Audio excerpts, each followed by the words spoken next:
Hi Facebook families, I'm Michelle from Stretch and Grow Bloubergstrand in Cape Town, South Africa. And just like you, we're stuck at home and we're looking for ways to keep our kids active, exercising and moving in a fun and structured way. And what we've come up with is a really cool exercise cube.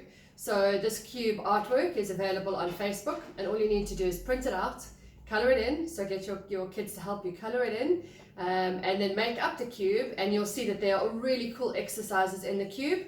And the cube, all you do is you drop the cube and then your child needs to do the exercise. So they're running on the spots, elbow to knee. What about a lunge?